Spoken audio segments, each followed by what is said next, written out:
This podcast is brought to you by Penji. Penji is a creative subscription service that gives you access to pre-vetted, agency-trained creatives from all over the world. From graphic design to illustrations to social media management and web development, it's all included for one monthly price. It's time to say goodbye to the hassle of searching for top-notch creative talent. With Penji, you get quality and consistency delivered right to your inbox every day, carefully crafted for you by humans. So meet your new creative team today. Head over to penji.co for more and enter the coupon code located within the podcast show notes.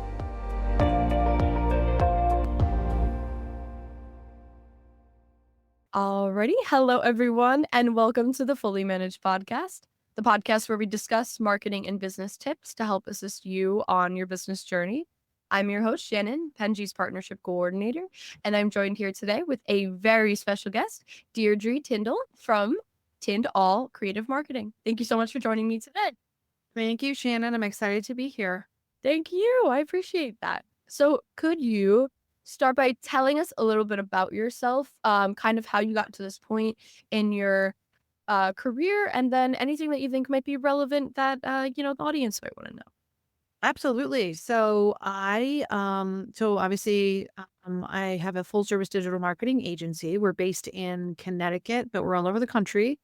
And I have been in a variety of positions where it was sales, marketing, PR, business development for probably the span of my career.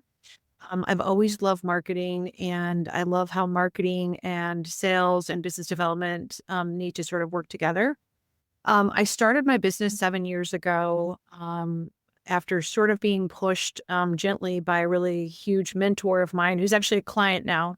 I know. I worked for him for a long time, sort of created my own position with him in the sales, business development, marketing world and PR. And, he really believed in me and said, you've got such a huge talent for marketing. And I want you to just he kind of pushed me to kind of finally do what I've always wanted to do, which was start my own business. So I ended up starting my own business 7 years ago. And honestly, it's the best decision I ever did. I never have looked back. I think there's a lot of fear for people starting their own business, especially when you're used to being in a salaried position and you have the safety of a salary and, a check coming in every week and benefits and 401k and all that stuff. And then all that goes away when you decide to start your own business. So he really pushed me, started my business 7 years ago. And I really have just loved the ability to have my own business. We're a little bit different of an agency in that because I have a background in sales and business development and starting businesses and understanding that side of the world, I really dovetail that with what I do with marketing. So a lot of times people come to me looking for marketing help. A lot of people are referred to me just through relationships and connections I've had. And a lot of times I'm sort of putting the pause button on conversations with people about moving forward in marketing until we've looked at what's going on all this other stuff, like their business, their sales cycle, their, having things like a CRM system, a business plan, a marketing plan. And a lot of times they don't have that stuff. And so it's really hard to be really effective for them from a marketing standpoint if they don't have that stuff and that foundational sort of platform. So I put a pause on the marketing, either help them get connected to somebody who can help them with that business stuff, or in some cases, I'm also helping them as well. I really like to stay laser focused on the marketing pieces. But in some cases, I'll do some strategy and consulting with them on the business side so that we get them really set up properly so that when we start doing all that marketing stuff, it's a win-win and we're able to help them effectively. So that's a little bit sort of how our agency is a little bit different than some other agencies, is focusing on that business side as well and that sales side. And we have clients all over the country and clients that are all different shapes and sizes and types and categories. So it's fun, and every day is a very different day for us. Well, I really like that. And I think that strategy of not just focusing on marketing and realizing that there's all these other factors that go into a successful campaign can really foster a long-term meaningful relationship with a client. So I really enjoy that that's something that you practice, because I think a lot of people are very much looking at one thing because they're focused on that because that's what they do. But I think that when you're considering everything else, that's more likely that's a more likely scenario for them to actually yield results that are consistent. Mhm.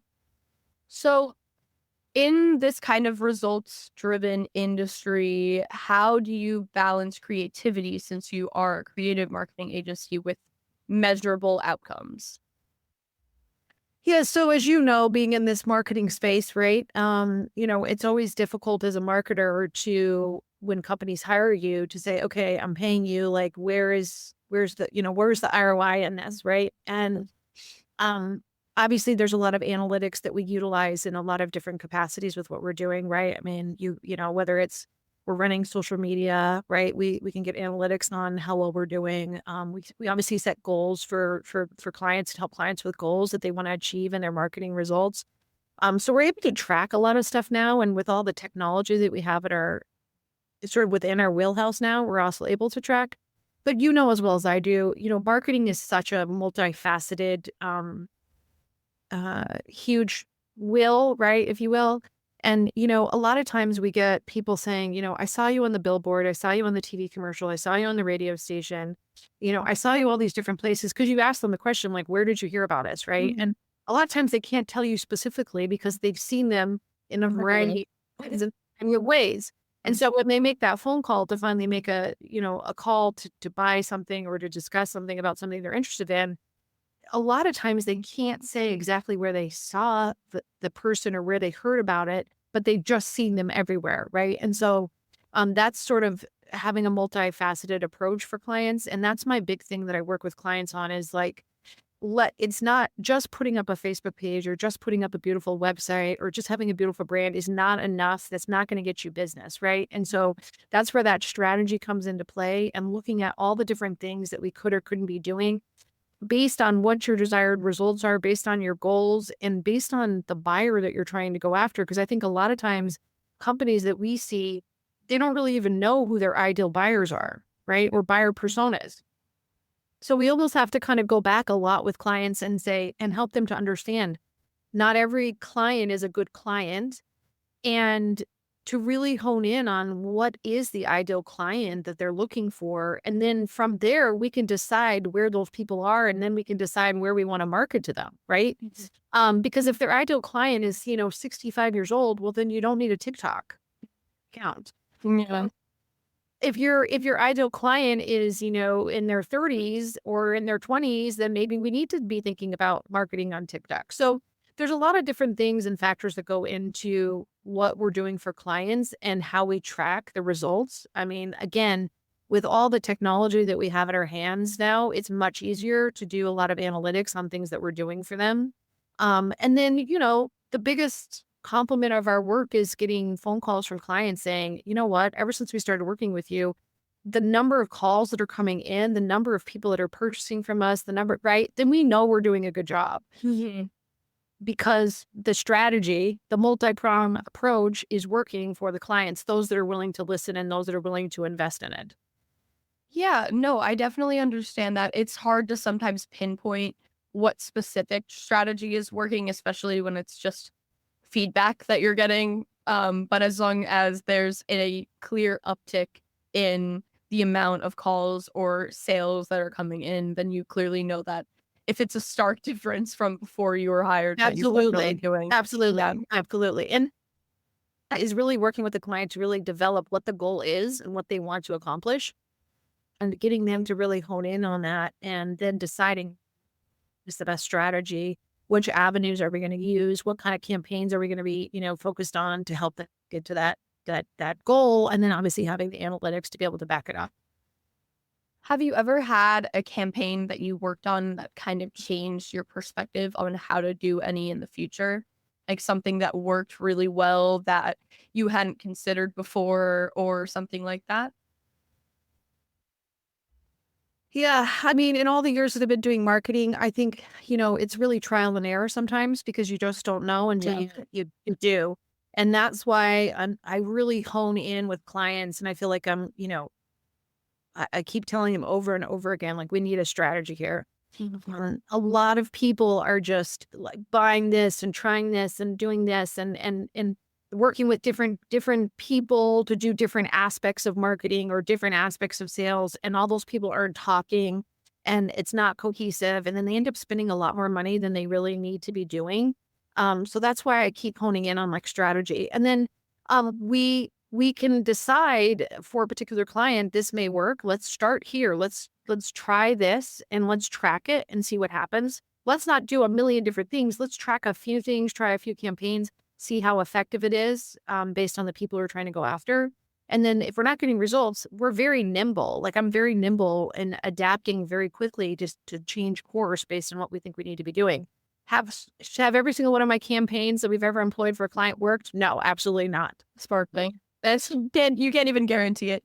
Oh, correct. And you can't guarantee it because there's so many things that are just they're out of your control. So I think what's important is not being so set in your ways as far as this is the way to do it. This is going to work. Like be willing to be open to the idea that this may not work and then be able to maneuver quickly to adjust and refocus on something different.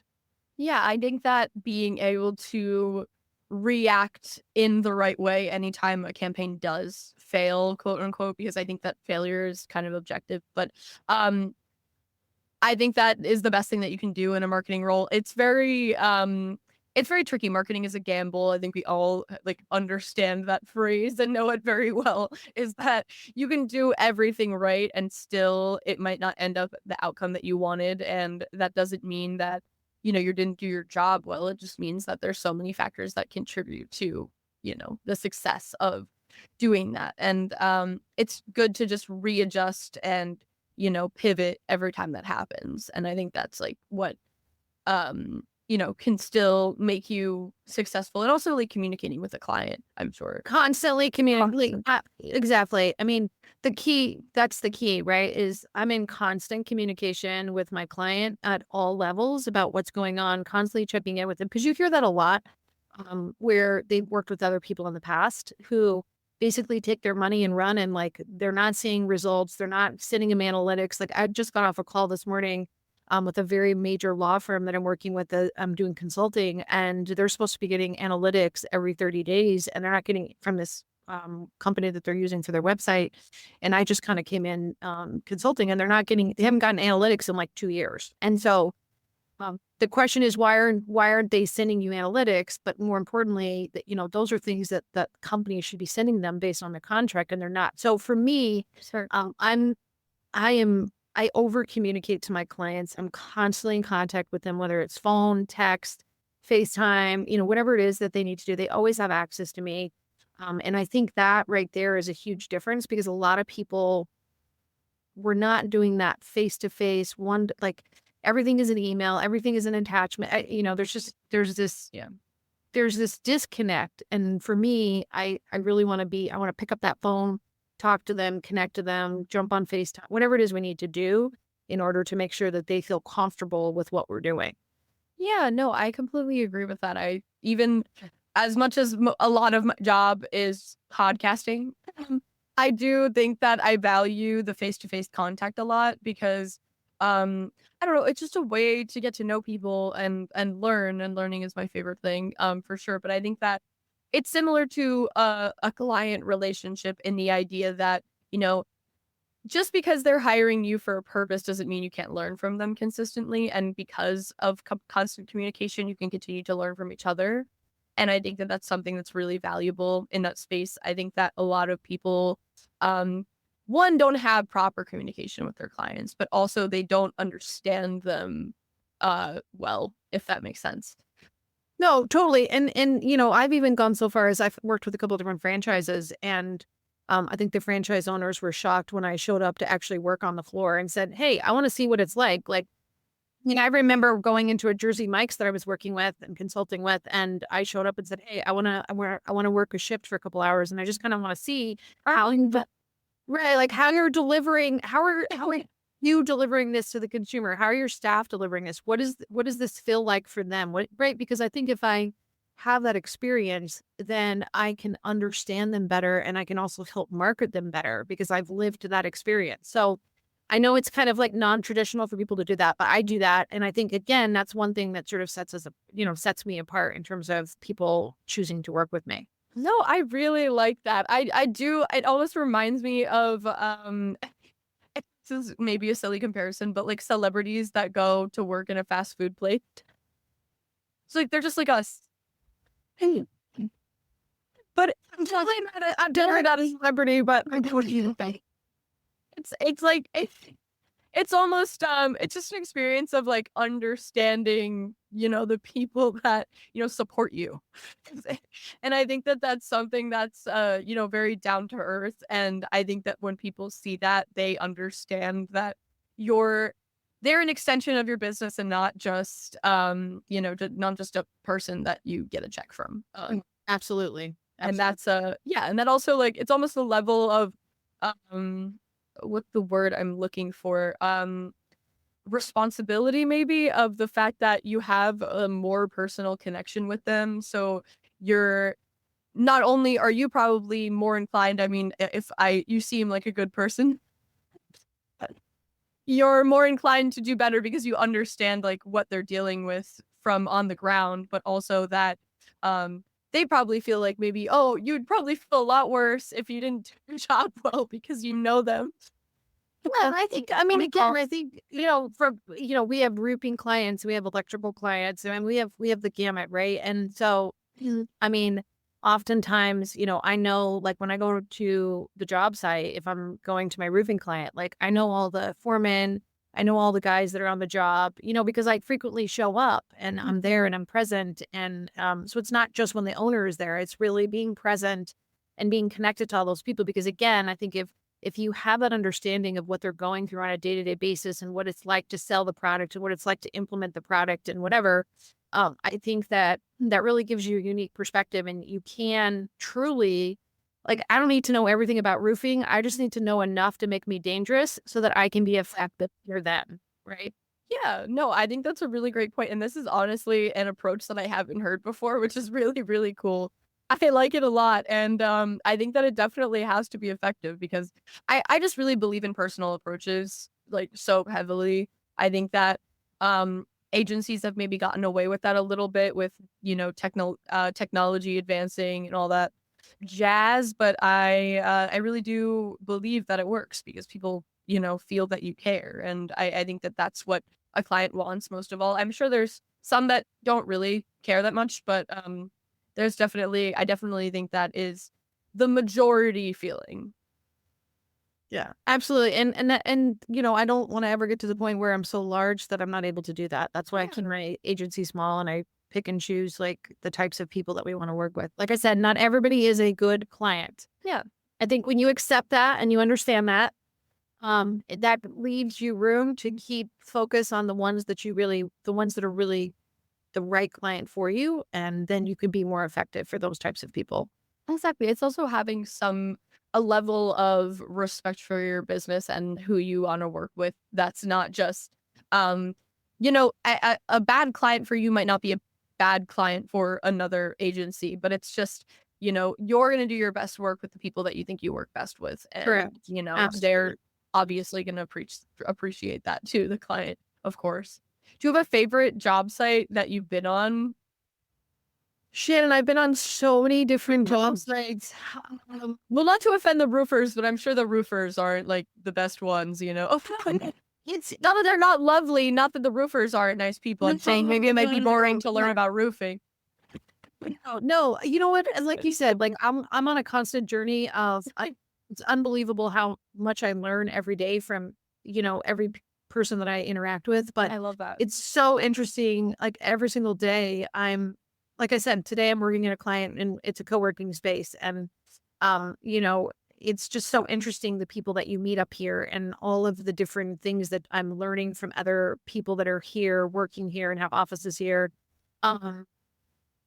So I don't really have like a favorite job site or a favorite story because all of them are fun and cool and different because they're all so eclectic, And, I have to say, like, actually getting in line and like working at Jersey Mike's was an interesting one. But you know what? I had so much appreciation for the franchise as a whole and even for the local franchise because, Jersey Mike's is really set apart by some of the, their cleanliness and the things they can and cannot do behind the counter and, versus like a Subway, for example. Mhm. And you really see that difference, which again, I can market that much easier, right? You see the difference. Again, nothing against Subway, no problem against Subway. It's just that you really see the difference in how that franchisee is really managing their spaces and their their local franchisee, and the level of just the level of what they expect. And so, like I said, things like cleanliness and how they're delivering the food to the consumer and stuff like that. So it's very different than what you see if you stood in a line in Subway, as an example. So those are the kinds of things that I'm talking about. Like just being it, you would never get that unless you were behind the counter working with the manager and working with the staff, the day-to-day hourly staff people. You'd never get that. So those types of experiences are invaluable to me. And like I said, I don't really have a favorite one, but that was definitely one that was fun and interesting and very different. No, I can definitely understand that. I I think I have such appreciation for deli counter people. Anyone who's making a sandwich for me, I don't understand how you can fit everything in that sandwich. I think that it is a talent that I could never ever hone in on. And I think it's the coolest thing ever. I truly, I don't know why, but anytime I get a sandwich, I'm just in sheer awe of how many things can fit inside of the sandwich. And have you made a sandwich? Did you make one? Well, yeah. So same thing. So I did, but again, they have very strict policies around like how the staff dress and how the staff touch food, and that's what's good. You wouldn't really know that unless you're working, And that's a really good marketable thing is the right. That's a cleanliness. huge market. Mhm. This is a huge reason why people can choose to go to a place like Jersey Mike's because the food, again, it's different from franchise to franchise. The idea is hopefully they're all following the same protocol. Mhm. Now, if I went to another town and did it, maybe they're doing things a little bit differently, but the Mhm. town that I was working in, they're following that franchise, code of ethics. And so that makes the consumer safe and feel good that when they go there, they're going to get a sandwich that is clean. It's clean, that they're not getting or whatever. So it's just examples like that. But I do love going on the job. I do love being with my clients. I do love being in person with them. I do love going on the road with them. And like I said, every day is a totally different day. I think that's awesome. That's something that I really like about this podcast is I think a lot of people assume that I'm talking to the same kind of person, and maybe sometimes I'm talking to the same position of person, but everyone has a different way of doing things, and it's really interesting to learn from them. It teaches me so much about marketing that I could not find myself looking up. I think that everyone has different approaches to things that can all be successful, especially since it's a field that is so vast. Um, but yeah, I think that's something that I wouldn't be able to go on the ground to do any work. So I think this is the closest thing that I can get to it. And I do really love it. So I can definitely understand why it would be something that's so helpful. Yeah, it's Do true. you, do you use these experiences I know that storytelling is something that is very valuable in marketing. Do you use these experiences to kind of craft stories for different clients, or is that something that maybe No, for sure. Storytelling and yeah, exactly. Storytelling is everything in marketing and absolutely weaving relevant experiences into content, into social media content, into email marketing, into, anything we're creating for them. Whether it's, again, websites, whatever. Definitely. And that, again, that's the case for why being that connected to my client it makes it much easier for us to be able to do what we do for them and to also have a love of what we're doing for them and a joy of what we're doing for them because we're experiencing it. We're getting to know them in a deeper, meaningful way.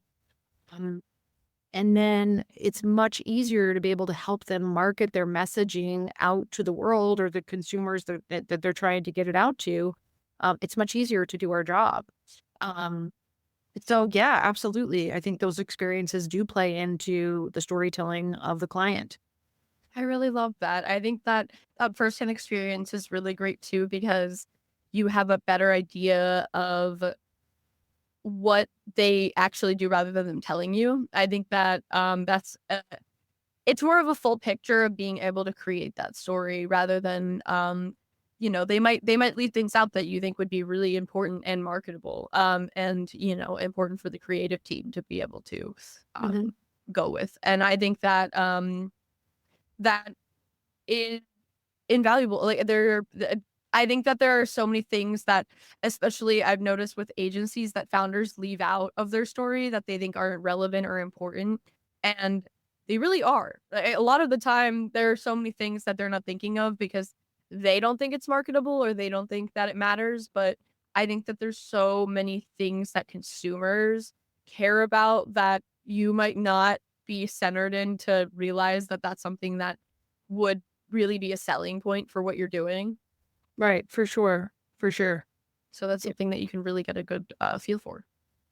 It is, and again, I don't want to be like everybody else, nor do I want to be like any other agency. So I think we're very different, and I like it that way. Well, speaking of that, how do you kind of imagine your agency in like 5 to 10 years? Like, do you want it to stay the same? Because you did say that you don't want to get big enough so that you can't do what you're doing now as being on the ground. But is there any like changes that you are excited for or would really like to see within the next many years? Yeah, so I mean, obviously I want to grow, but grow at the right rate. And I don't want to ever get to the point where we're so large, like I said, that I'm disconnected from the stuff that makes me tick and the things that are really important to me, which is some of the stuff that I just talked to you about. Mhm. I don't want to ever be disconnected where the owner can't call me or talk to me and they're talking to my staff. It doesn't mean that, occasionally my son and my staff have to talk to them directly, but the point is that I never want to get to the point where I'm disconnected from that and getting so busy that I can't do that.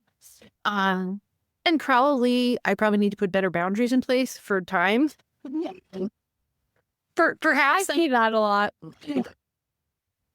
but I guess I would rather be more accessible to them. And I think the reality of the situation is that they know that if they text or call me, they're always going to get somebody. Like they're going to get me.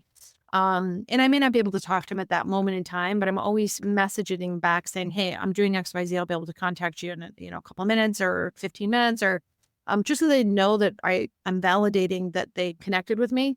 But I think in terms of again, I've had my business for 7 years, so I think when you first start your business, like you're taking everybody, right? Like I gotta get business in, I gotta like whatever, and I think I'm evolving year after year in terms of the way I'm growing my company and how I want my company to look. And for me, I think, what I see us going towards in the next, 5 years is really, I love working in the health and wellness space. We have a lot of clients that are, therapists and dietitians and fitness instructors and multi-level marketing, very successful multi-level marketing folks.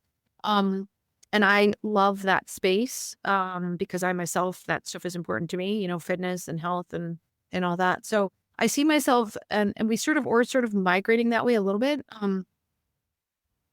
Migrating more into that space doesn't mean that we're not going to be working with a bunch of other people. But I love that space and I see us moving into that direction a little bit more. Um, but I still feel like I like to work with the small to medium sized businesses. Not a lot of agencies want to work with small business owners. I love working in the small business space. Um, so I don't really see that changing too much. I'm careful about who I'm adding on for staff. I've had most of my staff with me since the beginning of time, since we started. So I'm very careful about that. Um, and like I said, being a little bit choosier, like getting very defined, which is also what we're teaching our clients to be very definitive about who it is that you're looking for. Because we spend so much time, wasted time going after all of these people that are really not our ideal customer. And if we become laser focused on what we are actually looking for, it's much easier to market them and ourselves for those types of people. And we can attract those types of people So that's kind of where for me, that's kind of what my vision is for where we're going.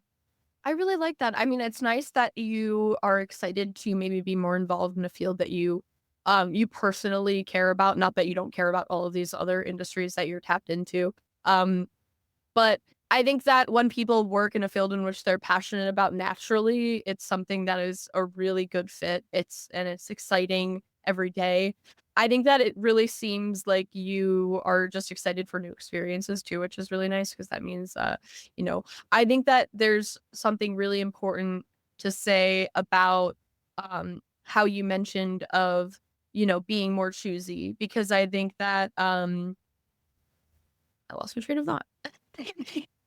I think that a lot of people, what they don't consider when being wary of that is that when you do choose a field, that does not mean, or that you want to pinpoint a field, does not mean that you can't accept clients outside of that. That just means that you're focusing on the specific thing. There are still always going to be people that come up to you from another industry and ask you if you can do things for them, and you don't have to say no. Like if you can say no if you think that it's really not a good fit, but I think that people don't consider that that will still happen regardless of if you are laser focused on something. Just because if you're doing good work and you have, reputability, there are still people that are going to come up to you just from hearing about you. Right. And ever since I started my business, I've always wanted so our business is a model again that probably most don't do, where and I always tell this to clients, if especially prospects that are thinking about potentially working with me, and actually I've had people go to my website and say, I really want to work with you because of your connection to community and what you're doing for the community. So when people choose to work with us, a portion of their dollars always goes back into the local community and to nonprofits.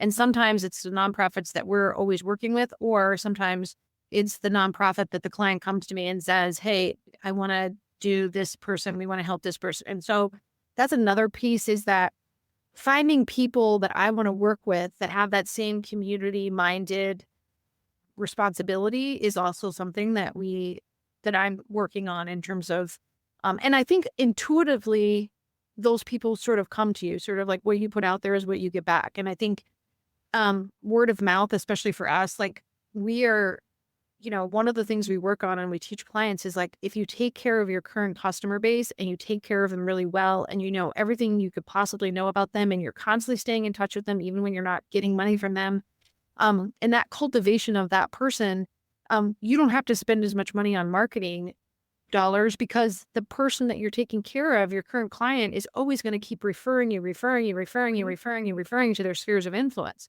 And so we spend a lot of time, like that's why I spend so much time in my relationships, because those relationships, and I'm doing it in an authentic way, not because I'm looking for something in return, but doing it in an authentic way. And those keep paying dividends time and time again. I mean, calls constantly from my clients that I've had for a long time, constantly referring me to their vendors, to their friends, to their this, to their that, whatever.